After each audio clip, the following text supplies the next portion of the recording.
That morning, the air felt too still, like the world was holding its breath. And I didn't know why. I had dressed carefully for the inheritance meeting, thinking it would just be another day. But something inside me whispered that it wasn't. I remember reaching for the car door, feeling the cool metal under my fingers, when a voice behind me said words that froze my heart. He didn't shout, he didn't beg, he just said, "Don't start that car." In that single moment, everything I thought I knew about my family began to crack. Thank you for watching and giving me a little of your time. It truly means a lot to me. And before I continue, I'd love for you to tell me in the comments where you're watching from. My name is Esther, and I live in New Jersey. This isn't an easy story to tell, but I've learned that sometimes the hardest stories are the ones that need to be spoken out loud. That morning, I wasn't just getting ready for a meeting. I was walking straight into something I never thought my own family would be capable of. As I stood there with my hand still on the car door, my mind went back to everything that led to this moment, to the quiet tension that had been growing for months. It wasn't loud or obvious. It crept in softly, like a shadow you don't notice until it's wrapped itself around you. My daughter-in-law had grown colder over time, her smile thinner, her questions about the house sharper. At first, I told myself it was just stress, that families go through seasons, but deep down, a small voice I tried so hard to ignore kept saying, "Be careful." I pushed it aside because it was easier to believe in peace than to face the truth. I thought we were still a family. I thought respect still meant something. Standing in my driveway that day, staring at the car that could have been my coffin, I realized how blind love can make you. It softens your guard and convinces you that betrayal can't live where laughter once did. But betrayal doesn't always knock on the door with noise. Sometimes it slips in quietly, sits at the dinner table, and smiles. I was born in a small town not far from where I live now, and all my life I believed that family meant safety, trust, and warmth. My name might be Esther, but for most of my life I was known simply as Mom, the woman who showed up, who worked hard, who never missed a birthday or a Sunday dinner. I raised my son with everything I had, through sleepless nights, quiet sacrifices, and the kind of prayers only a mother whispers when the world isn't looking. When he grew up and brought home the woman he loved, I opened my heart to her too. I welcomed her like my own, setting an extra plate at the table, saving her a seat near the fire, and giving her more of my trust than she ever earned. In the beginning, she pretended well. She smiled, she hugged me, she said thank you, and for a while, I let myself believe it was real. But over the years, her warmth faded, and a certain chill settled in. It showed in small ways at first, the way she rolled her eyes when I spoke, the way she made plans around me like I didn't exist, and the way my name slowly disappeared from invitations and family conversations. Those things may seem small to some people, but when they come from people you love, they cut deeper than a knife. The house my late husband and I built became a quiet battleground without me even noticing. That house was more than bricks, wood, and walls. It carried the weight of decades, of Sunday laughter, of my son's first steps echoing down the hallway, of quiet nights when the world outside felt too hard, but home was warm enough to hold us together. After my husband passed, everything in that house became more precious. Not because it was fancy or grand, but because every corner held a memory, and every floorboard whispered his name back to me. I never thought I'd have to fight for something that already belonged to me. But I started to feel it long before anyone said it out loud. She began to talk more about what would happen someday, in the kind of casual way people use when they want to sound harmless but are planting seeds for later. She'd ask questions about documents, about who would get what, and I'd laugh nervously, trying to turn the conversation into something lighter because I didn't want to believe where it was leading. I told myself she was just curious, but she wasn't. She was watching, waiting, and planning. My son didn't see it, or maybe he didn't want to, but I saw it in her eyes. I saw it every time she walked through my home like she already owned it. And what hurt the most was that I stayed quiet. Because I loved them. I stayed quiet because I believed that love was enough to keep people from crossing certain lines. When the lawyer called and said the meeting would be held in a different office, something in me shifted. It was such a small change. Nothing that should have meant anything, but it made my chest tighten like I was standing in the middle of a storm I couldn't yet see. I've always trusted my instincts, but that day they screamed so loud I couldn't ignore them. It wasn't just a meeting. It was something more, something darker. I just didn't know how dark until that stranger stood behind me and warned me not to start my own car. And the worst part of all was realizing that the storm I felt in my chest wasn't coming from outside my home. It was already living inside it. When I look back, I realize the signs had been there long before that morning. But sometimes when love is involved, it's easier to convince yourself that you're imagining things than to admit something is wrong. I remember small conversations that didn't feel like much at the time, but now sit heavy in my memory. Words that carried too much weight to be harmless. My daughter-in-law had this way of asking questions about the house as if it was already slipping through my fingers, as if she was just waiting for the moment I'd be out of the way. She'd ask things like how many rooms it had, how the documents were arranged, who my lawyer was, and whether I'd ever thought of making things easier for the family. At the time I smiled politely, not wanting to seem suspicious, telling myself she was just curious, but deep down, I felt the chill behind her sweetness. It was the kind of chill that doesn't scream. It whispers.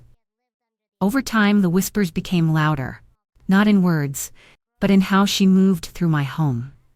She'd touch the furniture like it belonged to her, rearrange things without asking, give guests tours as if she owned the place. I'd watch her sometimes, pretending I didn't notice, and I'd force myself to smile, convincing myself that it was just me being sensitive. But love has a way of blinding you, making excuses for people who are already taking what isn't theirs. When the lawyer's office called to change the location of the meeting, it didn't seem like a big thing on the surface. But it hit me like a quiet bell ringing in the distance. I could feel the warning in my chest, like a weight I couldn't name. The original office was 5 minutes away, and suddenly it was moved to a place far across town, in a building I had never been to before. She acted like it was nothing, like this change was natural, but I could hear the edge in her voice when she told me. She tried to sound light, but it was too smooth, too practiced, like someone who'd already set things in motion. The night before the meeting, I couldn't sleep. I lay in bed, listening to the quiet hum of the house, a house that had held decades of my life. And it felt different, almost like it was holding its breath too. I stared at the ceiling and thought of my husband, of how careful he was with everything he built, and I whispered a quiet prayer, asking for strength. I didn't know why, but my body knew something I hadn't yet admitted to myself. That morning, when I got dressed, I felt that same heaviness pressing against my chest, like invisible hands were warning me to be careful. I walked outside with my purse clutched tightly, looking at the car like it wasn't just a car anymore, but a question waiting to be answered. I didn't know it yet, but it held more than just a ride to a meeting. It held the proof that love can twist into something unrecognizable when greed creeps in. I thought I was heading to a legal meeting. I didn't know I was walking toward the truth about someone I had once welcomed into my heart without a second thought. As I stood there staring at that car, everything around me seemed to quiet down until all I could hear was the sound of my own breathing. The wind brushed against my face, but even that felt strange, like the world itself was trying to tell me to stop and listen.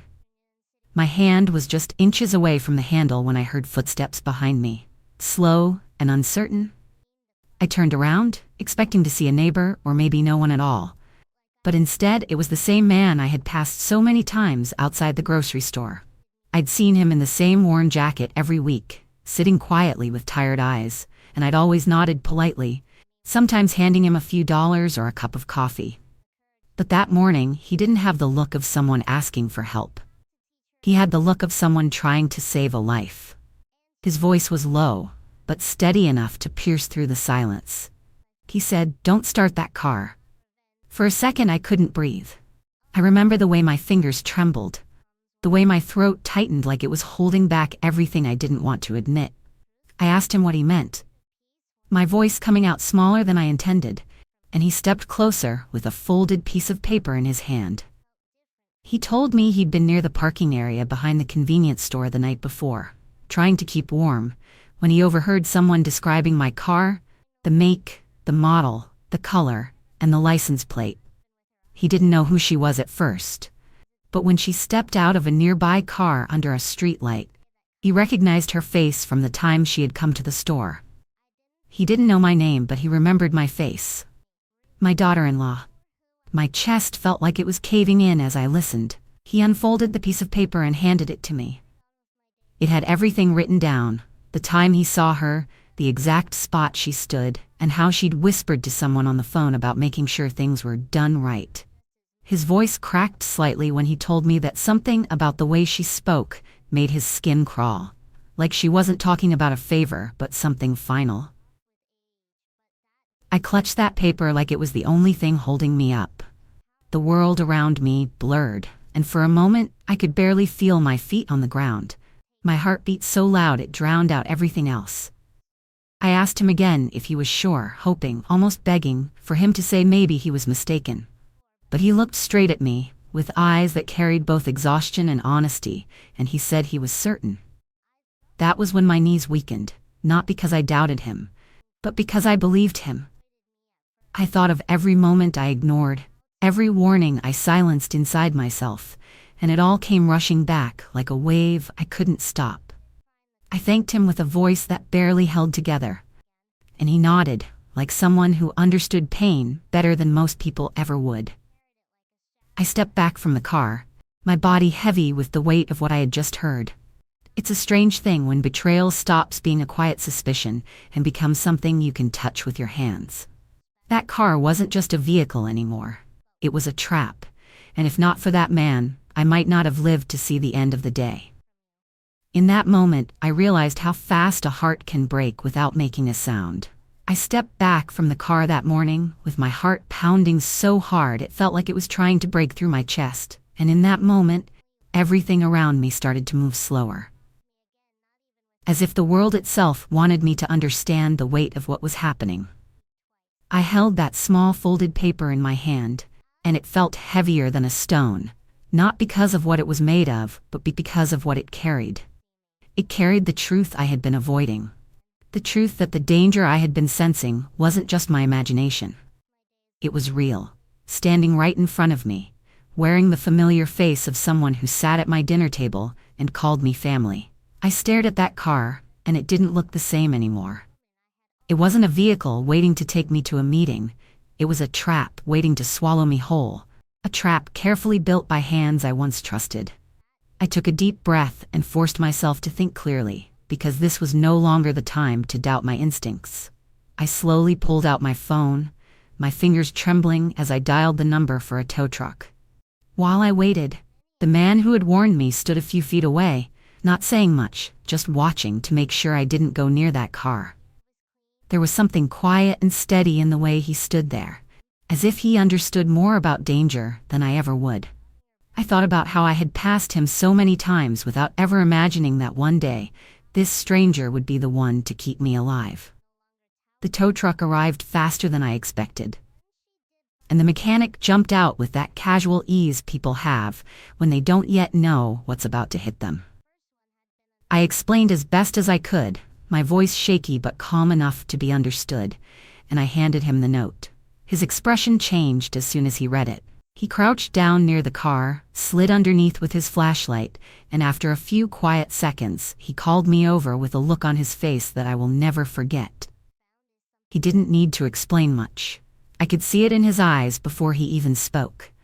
Someone had deliberately cut the brake fluid line, neat and clean, like it was done by someone who wanted to make sure there would be no second chances. He stood up slowly and wiped his hands on his cloth, and when he spoke, his voice was low and careful, almost as if saying it too loudly would make it worse. He said if I had driven even a few blocks, the brakes wouldn't have worked at all, and there was a good chance I wouldn't have survived the trip. My hands went cold, and I had to grab the side of the car to steady myself. The ground beneath my feet didn't feel solid anymore. It felt like it was shifting, reminding me that everything I believed about safety had just been shattered. I thanked the mechanic, and I thanked the man who had warned me. But even as I spoke the words, I could hear my own voice shaking. I tried to hold it together, to breathe slowly, but my mind was spinning with everything that this meant. It wasn't just an attempt to hurt me. It was a carefully planned move, set for the morning of the inheritance meeting, the very day my presence was supposed to matter. They hadn't just tried to scare me. They had tried to erase me. I thought about how easy it would have been to believe it was an accident, how they might have cried fake tears at my funeral, and how the house I built with my own hands would have quietly passed into theirs. That thought alone burned through me like fire. I wasn't just shaken. I was awake now in a way I hadn't been in a long time. I knew right then that I would not let their plan work. I may have been betrayed, but I was still standing, and that gave me a power they weren't counting on. I stood there a long time after the tow truck left, the paper still clutched tightly in my hand, my mind trying to untangle the kind of cruelty that hides behind a gentle smile. I kept asking myself how someone could sit across from me all these years, eat the food I cooked, walk through my home, and still plan something like this with such coldness. It's one thing to argue, to have disagreements like families do, but it's something else entirely to quietly decide that someone's life is worth less than their hunger for property. That kind of betrayal doesn't shout, it whispers in the dark and waits for the perfect moment to strike. I remember leaning against the side of the porch, trying to steady my breath, and for the first time in a very long time, I didn't feel old. I felt awake. Painfully, fiercely awake. I pulled out my phone and called my lawyer. My voice didn't shake this time. It came out low and firm, like someone who had stopped hoping for kindness and started preparing for war. I explained everything slowly, making sure every word was clear, and I could hear the seriousness in his tone as he told me to come to the meeting anyway, but not alone, and not the way they expected. We made a plan right there on the phone, quiet but sharp, like two people who understood exactly what kind of storm we were about to walk into. I didn't tell anyone else, not even my son. I couldn't. I knew how carefully she had built her little nest of lies, and I wasn't about to give her a single chance to adjust her story. When I hung up, I sat down for a moment, letting the silence wrap around me. It wasn't the kind of silence that makes you lonely. It was the kind that hardens you, the kind that turns fear into something you can use. I went into my study and opened the old wooden drawer where my husband used to keep everything important. I took out every document tied to the house, the bank, the insurance, and the will. I laid them out one by one on the table, the way you might lay out weapons before going to battle. I knew those papers better than anyone, but this time I studied them like my life depended on it. Because in a way, it did. I wasn't just fighting for property. I was fighting for my name, my dignity, and the years of my life that had been poured into every corner of that home. I thought about her face, the way she always acted like she was smarter than me, like age made me blind. She thought I wouldn't notice the little things she did, the way she slowly tried to erase my voice from the decisions that concerned me. But she made a mistake that morning. A mistake that told me exactly who she was behind the smile. I gathered the papers and slipped them into a leather folder, the one my husband had used for every serious meeting. It smelled faintly of cedar and thyme, and holding it gave me a strange sense of strength, like he was still standing beside me, reminding me of who I am. I arranged for a car to take me to the meeting without telling anyone. They expected me to drive that morning, expected me to disappear into some tragic accident they could explain away with a few tears and a forged story. But they didn't know that everything had changed the moment that man stepped forward and said those words. I was no longer walking into that office as the woman they thought was easy to silence. I was walking in with the weight of the truth behind me, and that kind of power is quiet but dangerous. I told myself over and over that I would keep my head high, speak when I needed to, and let their lies collapse on their own. This wasn't just a meeting anymore. This was the day they would learn that the woman they tried to bury could still stand tall. The ride to that office felt longer than it really was, as if every mile carried another layer of truth I wasn't ready to face, but could no longer turn away from. I sat in the back seat with the folder pressed tightly against my lap, the leather warm from my hands. I stared out the window, watching the buildings and trees blur past, but none of it really registered, because my mind was already inside that meeting room. I could picture her sitting there, pretending to be calm, pretending she hadn't planned to turn my life into a headline wrapped in tears and lies. She had no idea I was still breathing. No idea her carefully arranged story had already begun to crumble. My heart was beating hard, but not from fear anymore. It was beating with the kind of strength that comes when you finally see people for who they truly are. When the car pulled up in front of the building, I sat still for a moment, letting the weight of it all settle in my chest. I adjusted my coat, smoothed the edges of my skirt, and took a breath that burned a little going down, not because I was weak, but because I was ready. I walked through those glass doors slowly, not rushing, not hiding. I wanted her to see me walk in. I wanted her to see the woman she thought was gone. The hallway was quiet, except for the sound of my shoes on the polished floor, and each step felt heavier than the last. But it was the kind of heaviness that makes you stronger, not smaller. I opened the door to the conference room and stepped inside, and the first thing I saw was her face. She was sitting at the table with my son, her hands folded like she was preparing for some grand moment. And when she turned her head and saw me, the blood drained from her face faster than I have ever seen in my life. She tried to stand, but her legs gave way before she even found her voice. Her hand clutched the edge of the table, her lips parted like she wanted to speak, but no sound came out. Then everything seemed to move in slow motion. Her body swayed, her eyes rolled slightly, and she collapsed to the floor as if the truth itself had knocked her down. People rushed around her, calling her name. Someone grabbed water, someone else pulled a chair closer, but I just stood there watching. I didn't speak. I didn't move. I didn't need to. My presence was enough to unravel everything she had tried to build. My son's face was a mixture of confusion and fear, as if the ground beneath him had cracked wide open. He kept asking what happened, his voice caught between panic and disbelief, but I didn't answer him.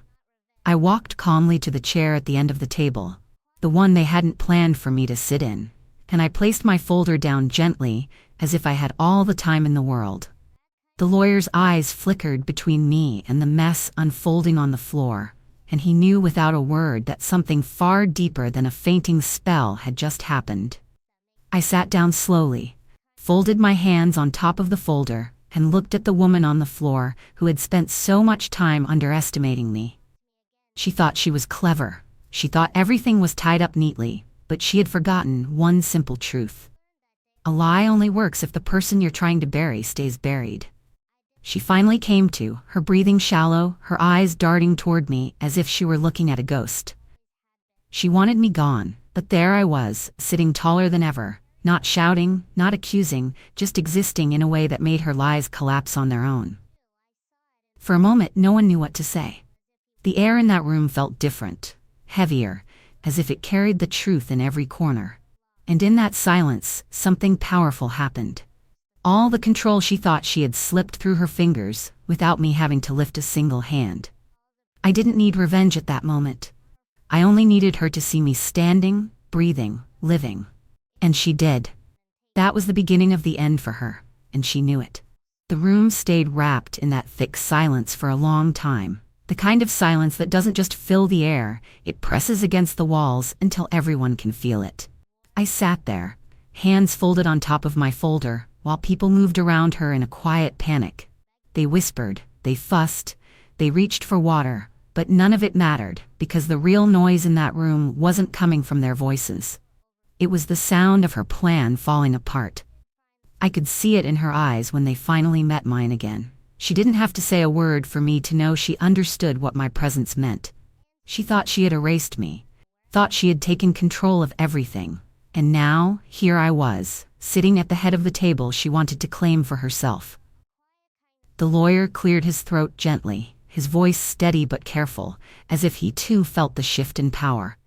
He asked if I was all right, and I nodded once.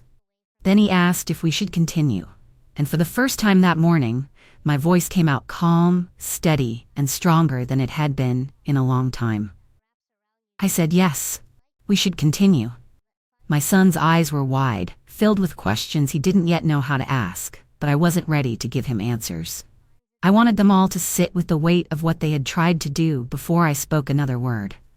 She tried to pull herself together, brushing off the hands that helped her, forcing a weak smile that no longer held the same confidence. Her face was pale, her hands shaking, but she still tried to act as if nothing had happened, as if she could stitch her story back together with a few soft words. But it was too late. I leaned back slightly in my chair, opened the folder with slow, deliberate movements, and began placing each document on the table. One after another, the deeds, the will, the bank papers, everything that carried my name and my late husband's signature.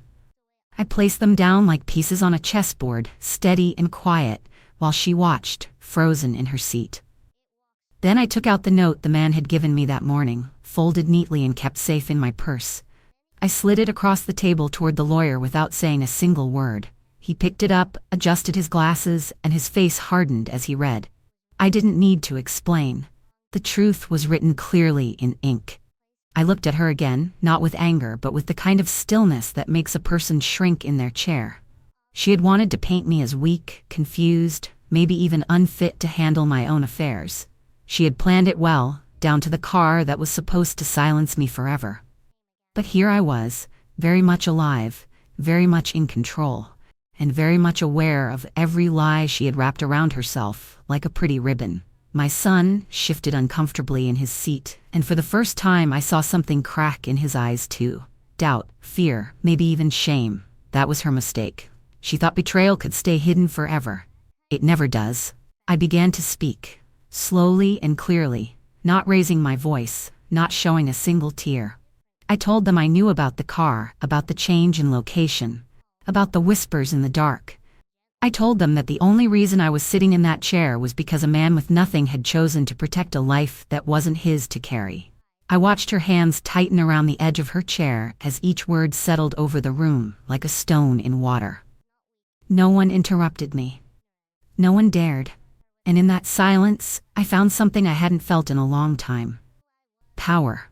Not the kind that shouts or breaks things, but the kind that stands tall, steady, and unshakable. When I finished, I didn't need to ask for anything. They knew what I had done. They knew what they had done. The weight of their own actions was enough to strip away every fake smile and every careful excuse. She had wanted control, but control isn't something you can steal from someone who finally decides to stop being quiet. That room no longer belonged to her. It belonged to me, to my voice, to the truth that she tried so hard to bury. And as she sat there, staring at me with wide, pale eyes, I could see the exact moment she understood that everything she had built on lies had just crumbled into dust. The lawyer leaned back slowly in his chair after reading the note. And I could see in his eyes that what I had placed before him wasn't just another inheritance discussion, it was a storm that none of them had prepared for. He cleared his throat and straightened the papers in front of him, but the room was already heavy with everything unspoken. My son sat stiff, glancing back and forth between me and his wife, his face draining of color as the reality settled in. She sat with her hands clenched tight on her lap, her breathing shallow, trying to pull herself together. But the truth had already wrapped itself around her like a net. She could no longer control the story. I had taken it back, piece by piece, and laid it bare before everyone. The lawyer began to ask her questions, firm and pointed, the kind that don't allow room for lies to dance around. She stammered at first, fumbling over her own words, trying to stitch something together, but every sentence fell apart like wet paper. My son shifted in his seat, his jaw tightening, his eyes narrowing with every word she tried to shape into something believable. He wasn't looking at me anymore, he was looking at her, and in that look was the crack she never saw coming. She had spent so long convincing him that I was weak, that I was confused, that she knew better, and now he was watching her unravel right in front of him without me having to raise my voice. I explained everything that happened that morning with a calm so steady it scared even me. I told them about the man who warned me, about the note, about the tow truck, about the mechanic who found the cut brake lines. I told them how close they came to turning me into a headline with a few crocodile tears to follow. My words didn't rise, they didn't need to, because the weight of the truth spoke louder than anything else. The lawyer sat silent for a long time when I finished, his hands folded on the table, the note still in front of him, like a cold piece of evidence. When he finally spoke, his tone was grave, the kind of serious that leaves no space for denial. He told her that what she had done was no small thing, and that what she had attempted carried consequences she couldn't talk her way out of. Her face changed then, the fake confidence melting into something desperate. She tried to reach for my son's hand, but he pulled it away, his body leaning back like he couldn't stand to be close to her. I watched the panic rise in her eyes, the way her shoulders stiffened as the wall she built around herself began to close in. It's a strange thing, watching someone who thought they were so clever face the truth. It doesn't come with screaming, it doesn't come with big scenes. It comes with silence, with the way their face drains, the way their voice starts to break, and the way they finally realize they're not untouchable. I sat there, steady, breathing slowly, letting them all absorb what had just been laid out. She had counted on me being gone, but she never counted on me walking into that room alive, with the strength to strip her lies away one by one. The lawyer gathered the papers together and told us there would be further action, that this wouldn't end with whispers, but with formal steps.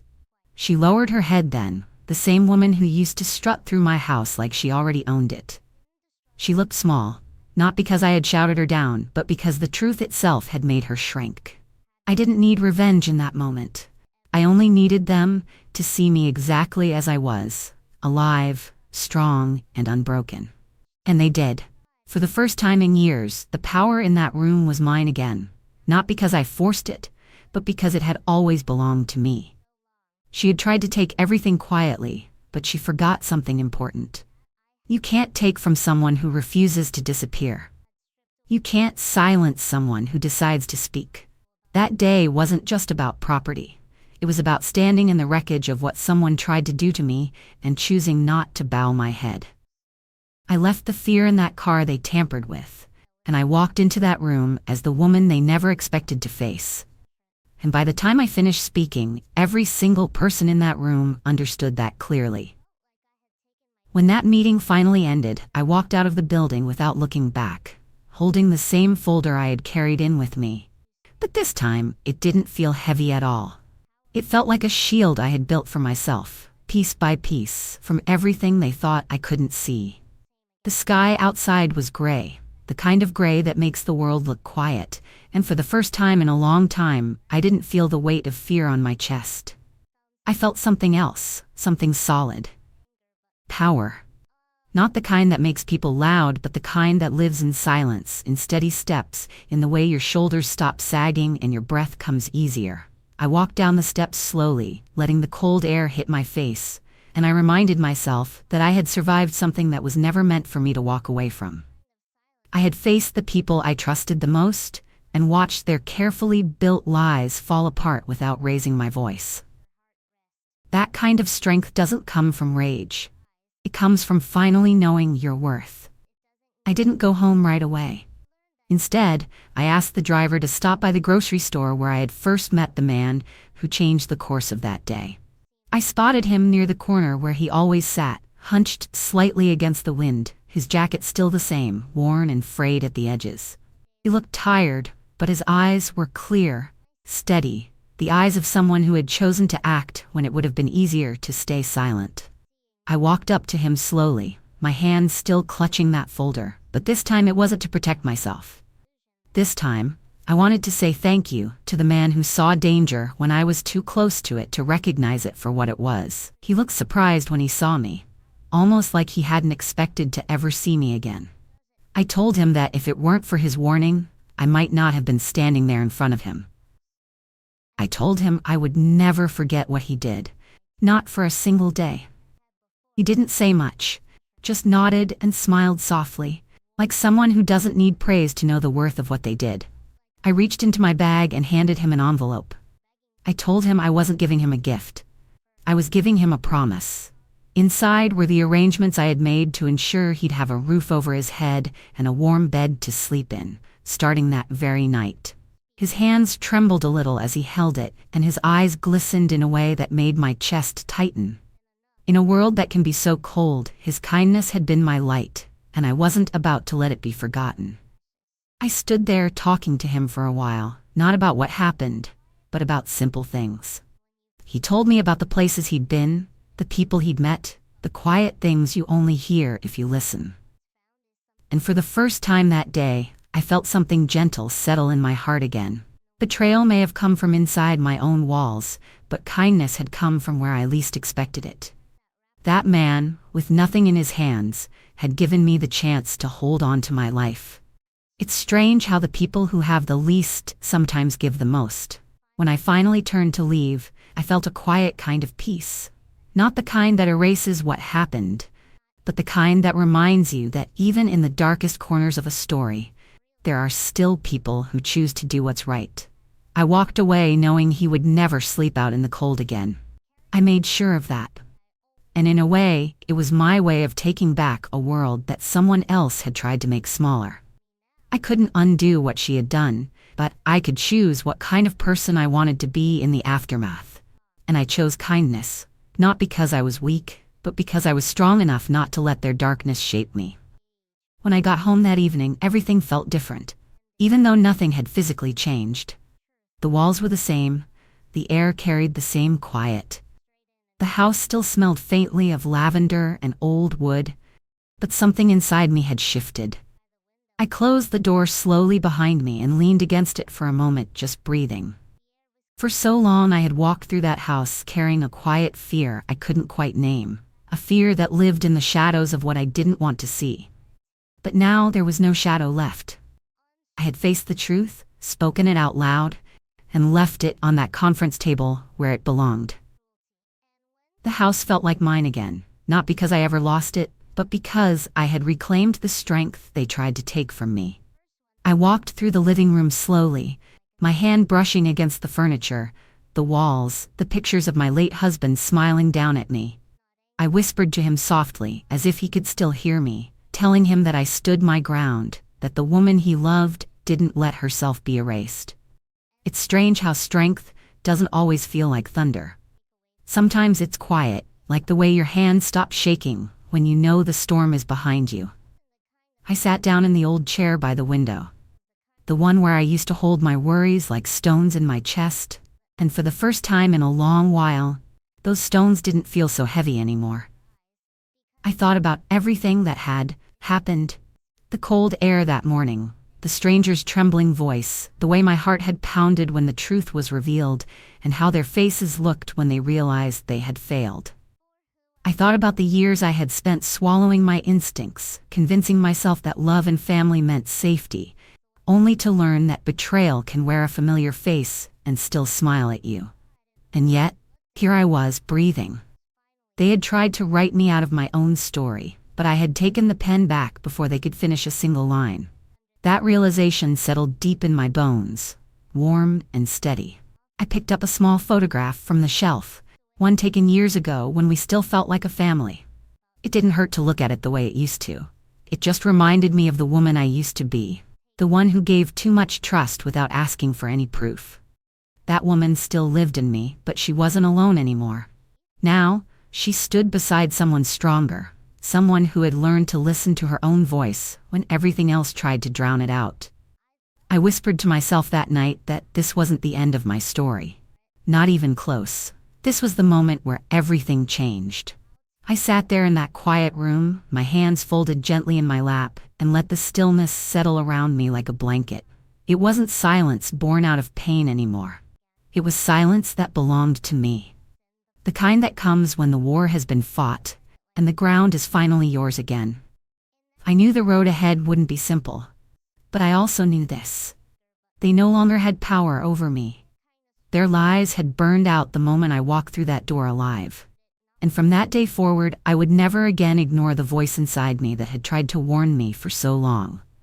I promised myself I would trust it, even when it whispered softly. Because it was that voice, more than anything else, that saved me.